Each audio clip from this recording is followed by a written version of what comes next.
High বন্ধুরা, তোমরা সবাই কেমন আছো? আশা করি ভালো আছো। বন্ধুরা, তোমরা গল্প শোনার জন্য একেবারে সঠিক জায়গায় এসে পড়েছ। আর আমাদের চ্যানেলের গল্প শুনলে রস ঝরবে ঠপাট। আমাদের এই গল্প এক্স ইউটিউব চ্যানেলে প্রতিদিন রাত 9টায় নতুন নতুন ভিডিও দেখতে হলে চ্যানেলটি এখনই সাবস্ক্রাইব করে পাশে থাকা বেল আইকনটি অন করে নাও। যখনই ভিডিও পাবলিশ হবে ভিডিওর নোটিফিকেশন পেয়ে যাবে তাড়াতাড়ি। বেল আইকন অন না করলে ভিডিও কিন্তু পৌঁছাবে না তোমাদের কাছে। তাহলে চলো বন্ধুরা, বেশি না কথা বাড়িয়ে শুরু করা যাক। রাত নামলেই বাড়িটার রং বদলে যেত। দিনে যেটা ছিল সাদামাটা, রাতে সেটাই হয়ে উঠত অদ্ভুত, যেন দেয়ালের ভেতর লুকিয়ে আছে কেউ, নির্বে শ্বাস নিচ্ছে। আমি জানি, কারণ ওই বাড়িতেই আমি থাকতাম। আমার নাম মীরা। বয়স বলবো না, এই গল্পে বয়সের চেয়েও বেশি জরুরি অনুভূতি। শহরের প্রান্তে পুরনো সেই দোতলা বাড়িতে আমি এসেছি নতুন কাজের জন্য। সবাই বলেছিল জায়গাটা শান্ত, কিন্তু কেউ বলেনি এই শান্তির ভেতর এমন এক অস্বস্তি লুকিয়ে থাকে যা ধীরে ধীরে মনটা দখল করে নেয়। প্রথম রাতেই ব্যাপারটা শুরু হয়। ঘড়িতে তখন ঠিক 12টা। হঠাৎ করে নিচতলা থেকে ভেসে এলো একটা আলো, মোমবাতির মতো, কিন্তু কাঁপছিল না। আমি জানি নিচতলায় কেউ থাকার কথা না, তবু আলোটা ছিল। কৌতূহল ভয়কে হার মানালো। আমি ধীরে ধীরে দরজা খুলে সিঁড়ির দিকে এগোলাম। প্রতিটা ধাপে মনে হচ্ছিল কেউ যেন আমাকে দেখছে। ঠিক তখনই শুনলাম একটা পুরুষ কণ্ঠ। গভীর, শান্ত, কিন্তু তাতে ছিল এমন একটা টান যা শুনেই বুকের ভেতর কেঁপে উঠল। তুমি এসেছ? আমি জানতাম গু। আমি থমকে গেলাম। কণ্ঠটা যেন আমাকে চিনে ফেলে, অথচ আমি কাউকে চিনি না এখানে। আপনি কে? গলা শুকিয়ে এলো, তবু প্রশ্নটা বেরিয়ে গেল। আলোটার ভেতর থেকে সে বেরিয়ে এলো। লম্বা, ছায়ার মতো উপস্থিতি। মুখটা স্পষ্ট নয়, তবু চোখ দুটো। ওই চোখে এমন কিছু ছিল যা সরাসরি দেখা যায় না, অনুভব করতে হয়। আমার নাম বলা নিষেধ, সে বলল। আর তোমার এখানে আসাও ঠিক পরিকল্পনার মধ্যে ছিল না গি। এই কথাটাই ভয় ধরানোর কথা ছিল, কিন্তু অদ্ভুতভাবে ভয় পেলাম না। বরং মনে হলো এই অচেনা মানুষটার সঙ্গে আমার কোথাও যেন আগে দেখা হয়ে গেছে। আপনি কেন লুকিয়ে থাকেন? আমি জিজ্ঞেস করলাম। সে একটু হাসল। হাসিটা অন্ধকারকে আরও ঘন করে দিল। কারণ কিছু সম্পর্ক আলো সহ্য করতে পারে না, সে বলল। আর কিছু অনুভূতি নাম নিলেই নিষিদ্ধ হয়ে যায়। আমি জানি না কেন তখন মনে হলো এই কথা শুধু সাধারণ কথা না। এই বাড়ি, এই রাত, এই মানুষ, সবকিছু যেন আমাকে ধীরে ধীরে টেনে নিচ্ছে। ঠিক তখনই আলো নিভে গেল। চারদিকে অন্ধকার। আমি চিৎকার করতে যাচ্ছিলাম, কিন্তু পারলাম না। কারণ অন্ধকারের ভেতর থেকে আবার সেই কণ্ঠ। ভয় পেও না ইরা, এই গল্পটা এখনো শুরুই হয়নি। কে? আমি যখন চোখ খুললাম, আমি নিজের ঘরে। সবকিছু আগের মতো, কিন্তু বুকে রয়ে গেল এক অদ্ভুত স্পন্দন, যেন কেউ আমার ভেতরে কোনো দরজা খুলে দিয়েছে। সেই রাতের পর থেকে বুঝলাম, এই বাড়িতে আমি শুধু থাকছি না, আমি ধীরে ধীরে জড়িয়ে পড়ছি এক রহস্যে, এক নিষিদ্ধ টানে, যার শেষ কোথায় আমি তখনও জানতাম না। সকালে ঘুম ভাঙার পরও বুকের ভেতরে সেই স্পন্দনটা গেল না। স্বপ্ন ছিল নাকি বাস্তব, নিজেকেই বিশ্বাস করাতে পারছিলাম না। তবু একটা জিনিস নিশ্চিত ছিল, আমি আর আগের মতো নেই। দিনের আলোয় বাড়িটা একেবারেই সাধারণ। নিচেতলায় তালা দেওয়া ঘর, ধুলো জমা জানালা, নিস্তব্ধতা। রাতে যেটা রহস্যময়, দিনে সেটা যেন নিরীহ। কিন্তু নিরীহ জিনিসই সবচেয়ে বেশি প্রশ্ন তোলে। সন্ধ্যা নামার সঙ্গে সঙ্গেই অস্থিরতা শুরু হলো। আমি নিজের অজান্তেই ঘড়ির দিকে তাকাচ্ছিলাম। 12টা বাজতে এখনো সময় আছে, তবু মনে হচ্ছিল কেউ যেন ডাকছে। ঠিক তখনই বাড়ির পুরনো কেয়ারটেকার কাকু বললেন, ম্যাডাম, রাতে নিচে নামবেন না। এই বাড়িতে রাতের নিয়ম আলাদা। আমি হেসে উড়িয়ে দিতে চেয়েছিলাম, কিন্তু তার চোখে যে ভয়টা দেখলাম সেটা অভিনয় ছিল না। কেন? আমি জিজ্ঞেস করলাম। কাকু একটু থেমে বললেন, সব কথা জানা ভালো না, কিছু জিনিস না জানাই নিরাপদ। রাত এলো। ঘর অন্ধকার, জানালার বাইরে বাতাস। 12টা বাজল। আর ঠিক তখনই আমার নাম। খুব স্পষ্ট না, খুব জোরেও না, কিন্তু সেই কণ্ঠ। আমি চিনে ফেললাম। ইরা। আমি উঠে বসলাম। গলা শুকিয়ে গেল, তবু পা দুটো নিজে থেকেই মেঝেতে নামল। সিঁড়ির দিকে যেতে যেতে মনে হচ্ছিল এটা আমার ইচ্ছা না, তবু থামতেও পারছি না। নিচেতলার সেই আলো আবার মোমবাতির মতো নিঃশব্দ। সে দাঁড়িয়েছিল আগের জায়গাতেই। আজ মুখটা একটু স্পষ্ট, ক্লান্ত চোখ, গভীর নীরবতা। তুমি আবার এলে, সে বলল। আপনি ডাকলেন, আমি উত্তর দিলাম। সে দীর্ঘশ্বাস ফেলল। আমি চাইনি, কিন্তু কিছু টান অস্বীকার করা যায় না আগে। আমি সাহস করে এক ধাপ এগোলাম। এই প্রথম ভয় আর আকর্ষণ একসাথে অনুভব করলাম। আপনি কে? আমি আবার প্রশ্ন করলাম। সে তাকালো আমার দিকে। আমি এই বাড়ির অতীত, সে বলল। আর তুমি? এমন এক বর্তমান যেটা আমার গল্পটা নাড়িয়ে দিয়েছে গি। আমি বুঝতে পারছিলাম এই কথার ভেতরে লুকিয়ে আছে ব্যথা। হঠাৎ মনে হলো এই মানুষটা ভয়ঙ্কর না, ভয়ঙ্কর তার একাকিত্ব।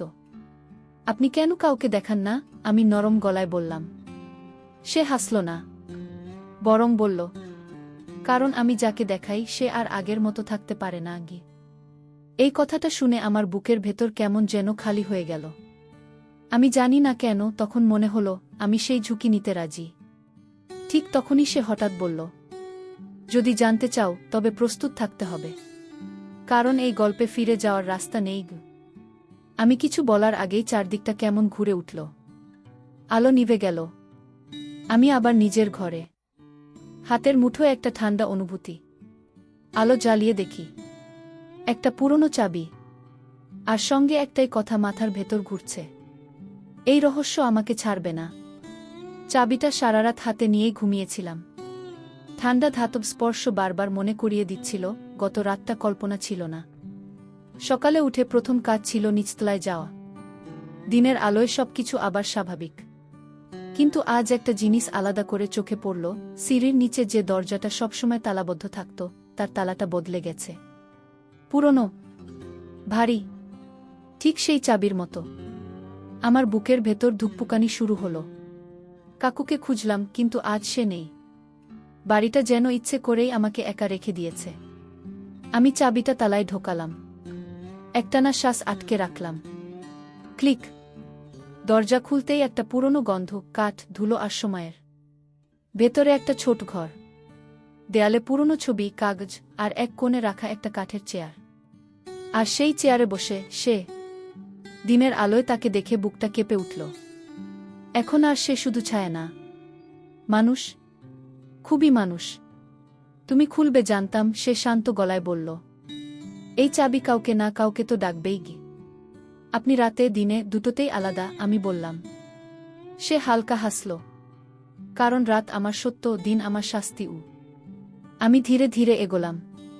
এই প্রথম আমরা এত কাছে। কথা না বলেও বুঝতে পারছিলাম এই কাছাকাছি থাকা ঠিক না, তবু দূরে যেতেও মন চাইছে না। আপনি কেন আটকে আছেন? আমি প্রশ্ন করলাম। সে উঠে দাঁড়ালো, আমার থেকে এক হাত দূরে। একটা ভুল সিদ্ধান্ত, সে বলল। একটা সম্পর্ক যেটা সমাজ মানেনি।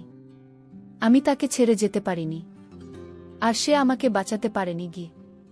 কথাগুলো শুনে বুকের ভেতর অজানা ব্যথা উঠল। নিষিদ্ধ, এই শব্দটা হঠাৎ খুব বাস্তব লাগল। তাই আমাকে কেন? আমি ফিসফিস করে বললাম। সে আমার চোখের দিকে তাকালো, দৃষ্টি সরালো না। কারণ তুমি পালাওনি, সে বলল। ভয় পেয়েও ফিরে এসেছ। আর কিছু অনুভূতি শুধু সাহসী মনই জাগাতে পারে গি। আমার হাত কেঁপে উঠল। এই কথাগুলো শোনার কথা ছিল না, তবু শুনে ফেলেছি। ঠিক তখনই বাইরে ঘড়ির শব্দ, 12টা বাজল। ঘরের আলো বদলে গেল। তার মুখ আবার ছায়ার মধ্যে মিলিয়ে যেতে শুরু করল। সময় শেষ, সে বলল। তুমি এখনো ফিরে যেতে পারো ঘ। আমি জানি না কোথা থেকে সাহস এলো। আমি এক ধাপ এগোলাম। যদি না যাই? আমি প্রশ্ন করলাম। এক মুহূর্ত নীরবতা। তারপর সেই গভীর কণ্ঠ। তাহলে এই গল্পটা আর শুধু আমার থাকবে না, ইরা। এটা তোমারও হয়ে যাবে গু। আলো নিভে গেল। আমি আবার দাঁড়িয়ে আছি বন্ধ দরজার সামনে। চাবিটা এখনো আমার হাতে, কিন্তু বুকের ভেতরে যেন আরেকটা দরজা খুলে গেছে, যেটা বন্ধ করা আর সম্ভব না। এরপর থেকে সময়টা কেমন যেন ভেঙে ভেঙে চলতে লাগল। দিন আর রাত দুটোর মাঝখানে একটা অদৃশ্য রেখা টেনে দেওয়া হলো। দিনে আমি ইরা, স্বাভাবিক, যুক্তিবাদী। রাতে আমি সেই ইরা যে নিজের অজান্তেই অপেক্ষা করে। আমি আর চাবিটা লুকোই না, টেবিলের উপর রেখেই ঘুমোই, যেন জানি ডাক আসবেই। সেদিন রাতে আলোটা একটু আগেই জ্বলে উঠল। ঘড়িতে তখনও 12টা বাজেনি। মানে এবার সে তাড়াতাড়ি এসেছে। নিচে নামতেই দেখি দরজাটা আধখোলা। ভেতরে ঢুকতেই অদ্ভুত নীরবতা, কিন্তু ভয়ের না, ভারী অনুভূতির। সে জানালার কাছে দাঁড়িয়ে। আজ তার মুখে ছায়া কম, চোখে ক্লান্তি, আর কোথাও যেন একটা টান। তুমি সময়ের আগেই এলে, আমি বললাম। সে ধীরে ঘুরে তাকালো। কারণ আজ তোমাকে থামাতে চাই, সে বলল। আমার বুকের ভেতর কেঁপে উঠল। কিসের থেকে? সে এক পা এগিয়ে এলো। আমাদের মাঝে আর বেশি দূরত্ব নেই। আমার থেকে, সে বলল। এই কাছাকাছি থাকা। নিরাপদ না গি। কথাটা শোনার কথা ছিল, মানার কথা ছিল। কিন্তু কিছু অনুভূতি যুক্তি শোনে না। আপনি নিজেই তো ডাকছেন, আমি নরম গলায় বললাম। সে চোখ বন্ধ করল। একটা দীর্ঘশ্বাস। কারণ একাকিত্ব মানুষকে দুর্বল করে, সে বলল। আর তুমি সেই দুর্বল জায়গাটা ছুঁয়ে ফেলেছ ঘু। এই প্রথম আমি তার হাতের খুব কাছে এলাম। ছোঁয়া হয়নি, কিন্তু দূরত্বটুকু এমন যেন নিঃশ্বাসও ভাগ হয়ে যাচ্ছে। আপনি ভয় পাচ্ছেন, আমি বললাম। সে হেসে উঠল, কিন্তু হাসিতে আনন্দ নেই। আমি ভয় পাই না, সে বলল। আমি ভয় তৈরি করি গু। হঠাৎ করে ঘরের বাতাস ভারী হয়ে গেল। দেয়ালের ছবিগুলো যেন আমাদের দিকে তাকিয়ে। এই বাড়ি চায় না তুমি এখানে থাকো, সে বলল। যদি থেকেও যাও, তাহলে তোমাকে আমার মতো হতে হবে গি। আমি বুঝতে পারছিলাম, এটা কোনো প্রেমের গল্পের সাধারণ মুহূর্ত না। এটা এক সীমার সামনে দাঁড়িয়ে থাকা। আপনি একা থাকতে চান না, আমি ধীরে বললাম। সে আর কথা বলল না, শুধু আমার দিকে তাকিয়ে রইল অনেকক্ষণ। তারপর খুব নিচু স্বরে বলল। আমি চাই না তুমি হারিয়ে যাও। এই কথাটাই সবথেকে বিপজ্জনক ছিল। কারণ ওই মুহূর্তে আমার মনে হলো, হারিয়ে গেলেও এই চোখ দুটোর ভেতরে হারানো মন্দ না। ঠিক তখনই কাকুর কণ্ঠ দূর থেকে। ম্যাডাম। সে এক ছটকায় পিছিয়ে গেল। আলো নিভে গেল। আমি আবার একা। কিন্তু ঘরটা আগের মতো ফাঁকা না। কারণ বাতাসে এখনো ভাসছে তার বলা শেষ কথা। পরের বার এলে তোমাকে সিদ্ধান্ত নিতে হবে গু। আমি জানি এই রহস্য আর শুধু রহস্য নেই, এটা এখন আমার বেছে নেওয়ার প্রশ্ন। সেই রাতের পর ঘুম আমার শত্রু হয়ে গেল। চোখ বন্ধ করলেই মনে পড়ত তার কথা। পরের বার এলে তোমাকে সিদ্ধান্ত নিতে হবে গু। কি সিদ্ধান্ত? থাকার না যাওয়ার? নাকি এমন কিছু যেটা একবার নিলে আর ফেরার পথ নেই? দিনের বেলা কাকু আবার ফিরে এলো। কিন্তু আজ তার আচরণ বদলে গেছে। আমার দিকে তাকালে চোখ নামিয়ে নেয়, কথা কম বলে। শেষমেশ আমি নিজেই প্রশ্ন করলাম, এই বাড়িতে আসলে কি ঘটেছিল গো? কাকু অনেকক্ষণ চুপ করে থাকল। তারপর বলল, এক সময় এখানে এক মানুষ থাকত যে সমাজের চোখে ভুল ছিল। তার ভালোবাসা ছিল নিয়মের বাইরে। সে হারায়নি ম্যাডাম, সে আটকে গেছে গি। এই কথায় আমার শরীর শীতল হয়ে গেল। আমি বুঝে গেলাম, সে শুধু গল্প না, সে বাস্তবের এক অসমাপ্ত অধ্যায়। সেই রাতেই সিদ্ধান্ত নিয়ে ফেললাম, আমি আর পালাবো না। ঘড়িতে 12টা বাজতেই নিজে থেকেই নিচে নামলাম। আজ আর ডাকের অপেক্ষা করিনি। ঘরটা আগে থেকেই আলোকিত। সে মাঝখানে দাঁড়িয়ে, যেন জানত আমি আসব। তুমি এসেছ গু? কণ্ঠে বিস্ময় নেই, আছে এক ধরনের নীরব স্বস্তি। আমি পালাচ্ছি না গে, আমি বললাম। কিন্তু আমি হারাতেও চাই না গে। সে আমার দিকে তাকিয়ে রইল অনেকক্ষণ। তারপর বলল, একবার আমার পাশে দাঁড়ালে এই বাড়ি তোমাকে আর আগের মতো ছাড়বে না গি। আমি ধীরে মাথা নেড়ে বললাম, আমি আগের মতো থাকতে চাইও না গি। এই কথার পর ঘরের বাতাস বদলে গেল। দেয়ালের পুরনো ছবিগুলো যেন নিঃশ্বাস ফেলল। বাড়িটা যেন আমাদের কথোপকথন শুনছে। সে এক ধাপ এগিয়ে এলো। আজ আর থামালো না নিজেকে। তবু ছোঁয়া হয়নি, শুধু কাছাকাছি থাকা। তুমি জানো না, আমার সঙ্গে থাকলে কি হারাতে পারো উ। সে ফিসফিস করে বলল। আমি চোখ তুলে তাকালাম। আর আপনি জানেন না, আপনাকে না পেলে আমি কি হারাচ্ছি গু। এই প্রথম তার মুখে সেই হাসি, যেটা অন্ধকার নয়, ব্যথা নয়, মানুষের। ঠিক তখনই হঠাৎ করে দরজা বন্ধ হয়ে গেল। জোরে। পুরো বাড়িটা কেঁপে উঠল। কাকুর কণ্ঠ দূর থেকে। ম্যাডাম, সময় শেষ হয়ে আসছে গু। সে আমার দিকে তাকিয়ে বলল। আজ রাতটাই শেষ সুযোগ। হয় তুমি ফিরে যাবে, নয়তো এই রহস্যের অংশ হয়ে যাবে গু। ঘরের দরজা বন্ধ। বাড়িটা নিঃশ্বাস আটকে রেখেছে এমন অনুভূতি। আমি আর সে মুখোমুখি দাঁড়িয়ে। এই প্রথম মনে হলো সময় সত্যিই থেমে গেছে। শেষ সুযোগ, সে আবার বলল। কণ্ঠে আদেশ নেই, আছে অনুরোধ। আমি জানালার দিকে তাকালাম। বাইরে রাত, কিন্তু অন্ধকার না। চাঁদের আলোয় বাড়িটা যেন নিজের পুরনো ক্ষত দেখাচ্ছে। যদি থেকে যাই, আমি ধীরে বললাম। আপনি কি মুক্ত হবেন? সে চোখ নামিয়ে নিল। আমি জানি না সে স্বীকার করল। কিন্তু জানি, তুমি একা থাকবে না গি। এই কথাটাই সিদ্ধান্তটা সহজ করে দিল। কারণ আমি বুঝে গেছি, এটা শুধু তার গল্প না, এটা আমারও। হঠাৎ করে ঘরের দেয়ালে পুরনো ছবিগুলো ঝাপসা হতে লাগল। ছবির মানুষগুলো যেন ধীরে ধীরে মিলিয়ে যাচ্ছে।